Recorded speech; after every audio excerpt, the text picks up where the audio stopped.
forget and thank so much. Well, good afternoon, dear friends, those who are watching us from abroad. We don't know what the time is, wherever you are, but welcome abroad. My name is Simon Living, of course, on behalf of a Nexus Youth Initiative. Today we're here to discuss something very important, catching, related to a mental illness, or many could actually take it to, that is a suicide. Well, with me, I have a guest, and you're welcome. I would love to say her name Thank you. because she can introduce herself better. You're welcome. Thank you. Hello, everyone. My name is Violet Chirunji. I'm a psychologist by profession, and I've been practicing mental health for the last 7 years, and I'm glad to be here. All right. Thank you. Well, thank you so much. We shall be discussing suicide. What is suicide? Suicide. Suicide is an action that someone does to end their life. Okay. It's more of self-destruction, let me say. But there are different ways how it is done.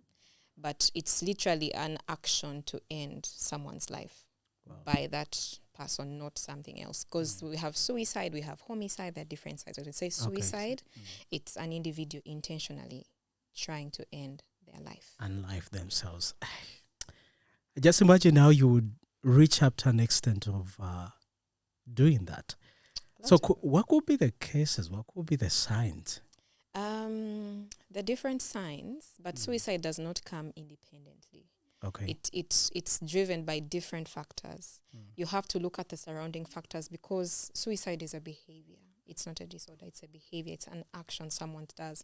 So there are different things that bring about that. Someone could be going through a mood-related distress, they could be going through a situation, they could be lacking money, they could be going through disappointment, or they could even be facing a mental disorder. Like, for example, someone may be having an episode, maybe of mania or maybe clinical depression, and someone just chooses to say, oh, I think this is it, I am done. So it's not independent, but there are different factors that bring about it. So it's all about knowing those different factors and to what extent they've reached for someone to make that conclusion and say, you know what, I'm done.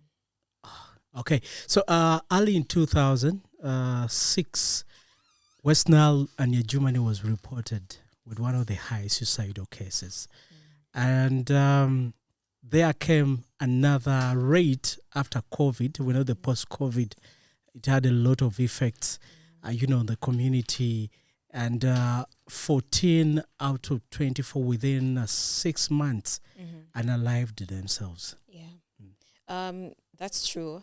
If we look at COVID, we had a shutdown of the community, and we know that people rely mostly on the economic sector had come down. Now, when you look at the psychological intervention pyramid, the first source of distress comes from lack of basic needs. So if someone does not have food, they don't have ways of accessing food, they cannot move. So even confinement alone is enough for someone to say, I am done. And there are those who actually rely on their families for support. There are those who rely on friends for support. But if all these connectors and safety nets are cut off, definitely someone is going to face a challenge and they're going to go through an episode, maybe distress, and that could, if it is aggravated, then of course, definitely suicide is going to go up. Yeah, we also look at some people that, you live within and you're seeing early signs of, mental illness. Someone is not well. Maybe you could hint on some of the signs. That those people I stay with and you see there's something, but maybe we're not professional enough for me to engage this person and maybe find out. True. Those we call them telltale signs because it is not definite. Everyone has different ways they react. But I would say the first telltale sign is drastic change in behavior. Like if someone has been very interactive, very fun-loving, and then all of a sudden they are isolated. They want solitude, they cut off people. That could be one way for you to say, something might be wrong. I need to check on this person. If this person has been very quiet and all of a sudden they're very friendly, the talk changes, someone say, by the way, this is my last time, I'm just saying goodbye. Changes, different drastic changes most times are one of the ways you can know that someone is actually thinking about suicide. Some people actually completely go quiet, or they act very perfect as if nothing is wrong.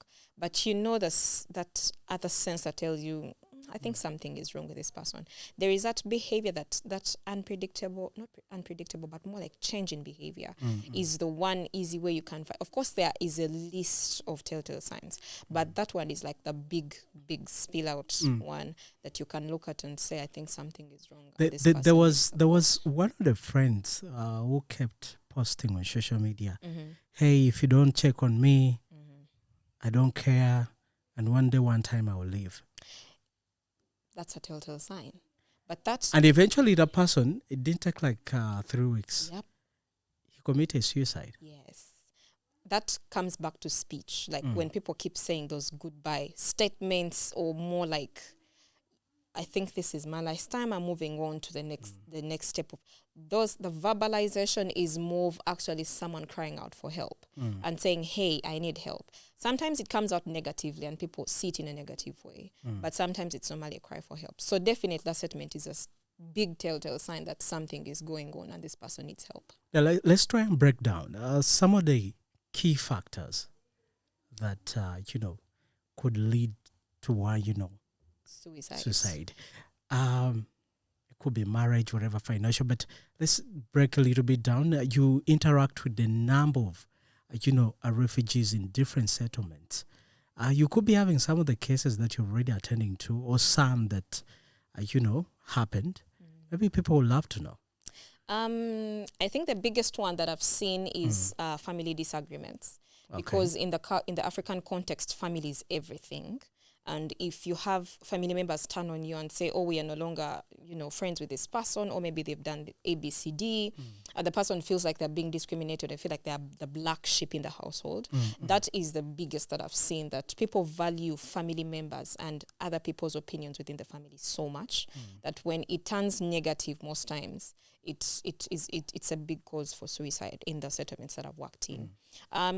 If you look at the other aspect, there is also something to do with marriage, GBV related factors. Maybe a husband has fought with the wife, maybe the husband has said, I'm leaving you, maybe the wife has said, I'm leaving you.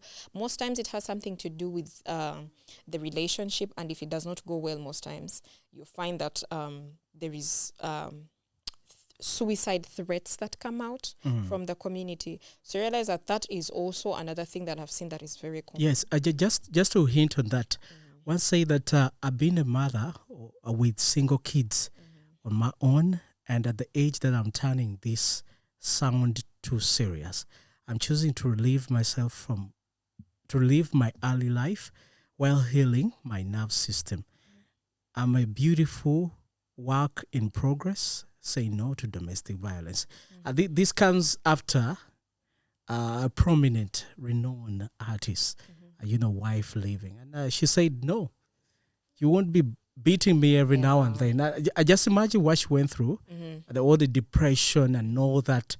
If she had the other mind, maybe by now she'll be dead. True.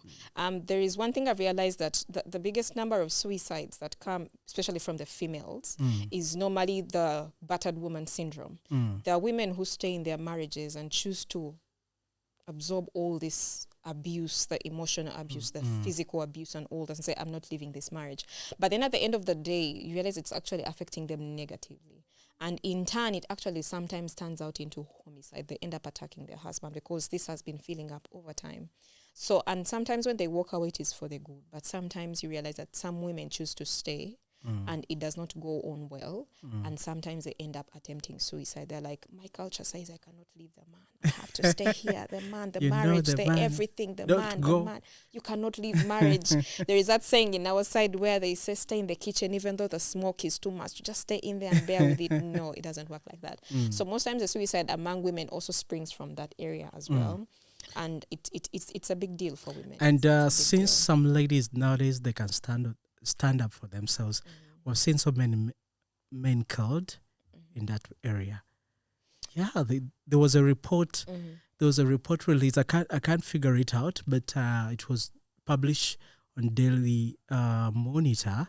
How a number of women are widows just because they killed their husbands.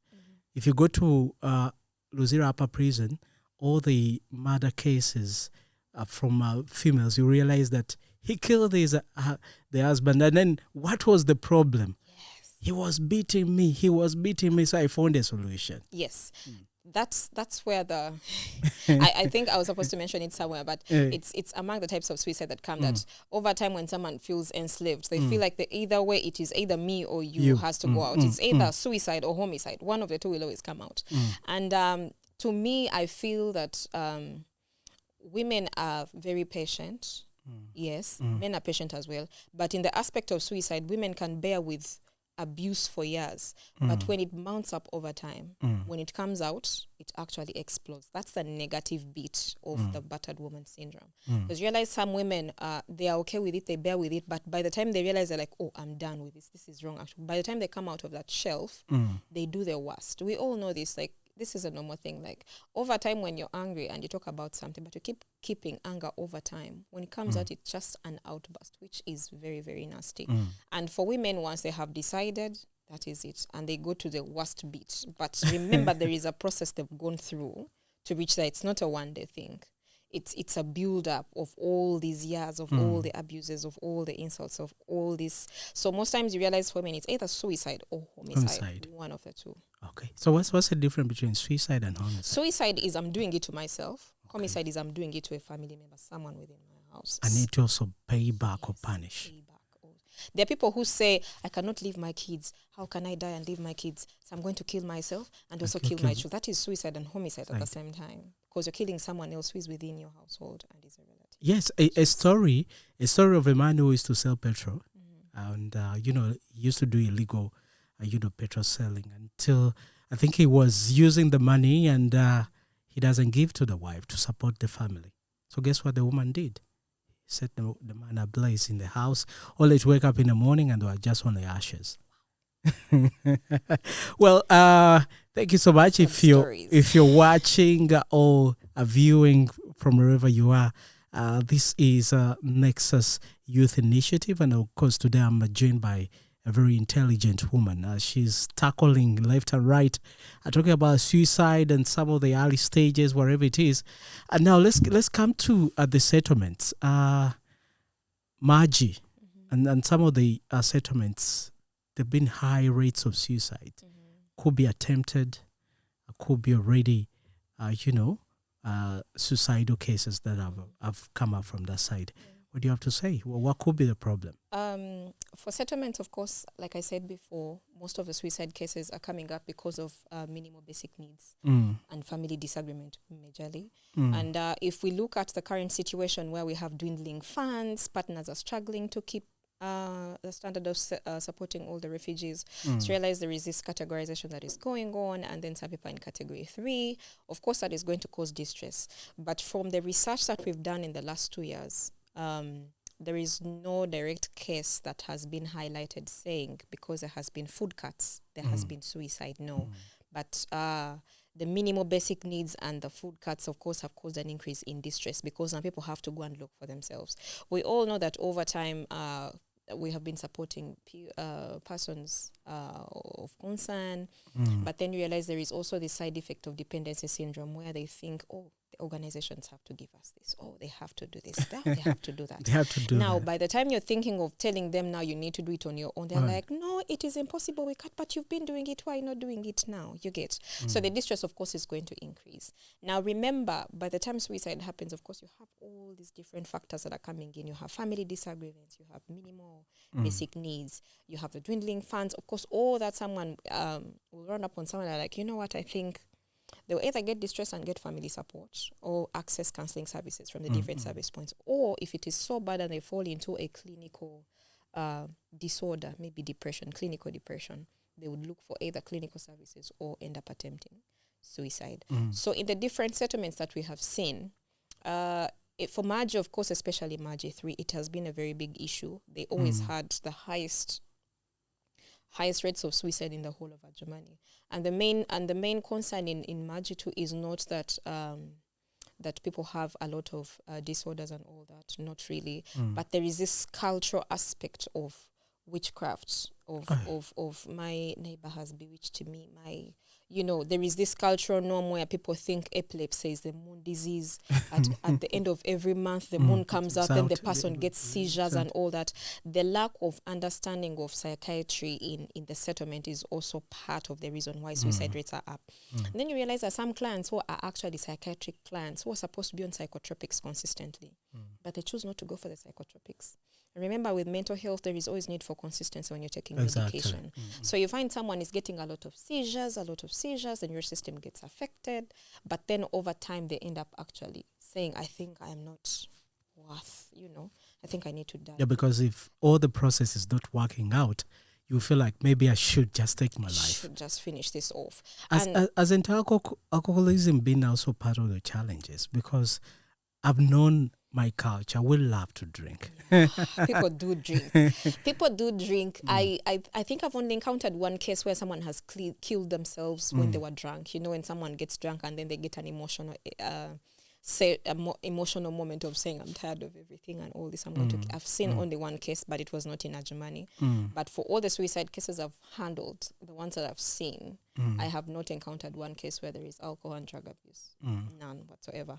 Of course, alcohol and drug abuse is there, but I've not encountered suicide in relation to alcohol and drug abuse. Okay. So what could be the possible ways of fighting depression and, things that could lead to suicide? There are different services that are offered by different partners. Yes. And the different services that we have are not offered only by LWF. We have different mental health partners, of course, with support from UNHCR and OPM. Those services, psychotherapy services, education services, all those are very important for people to alleviate these things that are causing all this. Number two, we also need to support the community with programs that help to build resilience. That is one of them because of the dependency syndrome that we built over years. So helping them to know that without us, you can still do it. So if you look at the community-based psychosocial support approach, we believe the community has the capacity to recover on its own because even without us, the community was surviving. So the whole point is building on the already existing capacity so that the community can be able to support themselves and they make it. That's why we involve a lot in capacity buildings. We have community-based para-counselors, CBPS ambassadors, we have peace promoters, we have CPCs, CAs, all these community structures, building their capacity so they can support their own community or even render the same services to their households is one way. And that is now on the prevention side. On the mitigation side as well, because in suicide you prevent and mitigate, because you can never prevent something 100%. But on the other part of mitigating, then you have to look at the different strategies. How are you going to do it? What are the different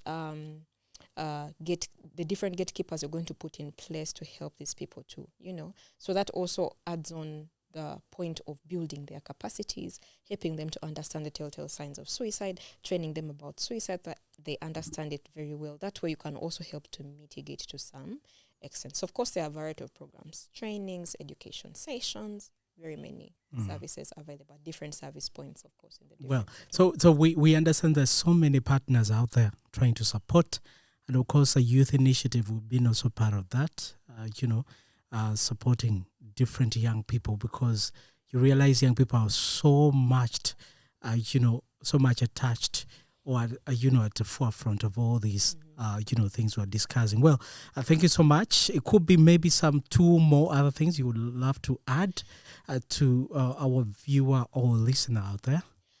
For me, it's just one point that all the suicide cases out there are a cry for help, especially attempted suicide cases. Or if you see someone crying out and saying they need help, they need to, someone distressed, you are the starting point to change the community we are working with. You're the starting point. Anyone can help. And suicide can happen to anyone, regardless of your education background. Even me, myself, I can be a victim of suicide because you can never know what life is throwing at you. So at the end of the day, we need to see how to support the different people who are going through this. And then also not to stigmatize people who are going through different emotional distresses. It's very important to support them. That way, we will be able to support the whole entire community without discriminating and leaving out others. Well, thank you so much. Thank you for coming. You're welcome. Thank you so much. For inviting me. Yes, so that's once again, maybe people would love to know who you are exactly and your organization, where you're from. Okay. Thank you. My name is Violet. I work with Lutheran World Federation, Adjumani sub-program. I'm a psychologist by profession. I major in community-based psychosocial support, and we offer counseling services to persons of concern in Adjumani settlements. Okay. Well, thank you so much. You've heard it from her, and we shall be coming back with more episodes and very, very well-programmed stories. Yes, it's been Youth Initiative session. My name is Simon. We'll catch up next time. Ta-da.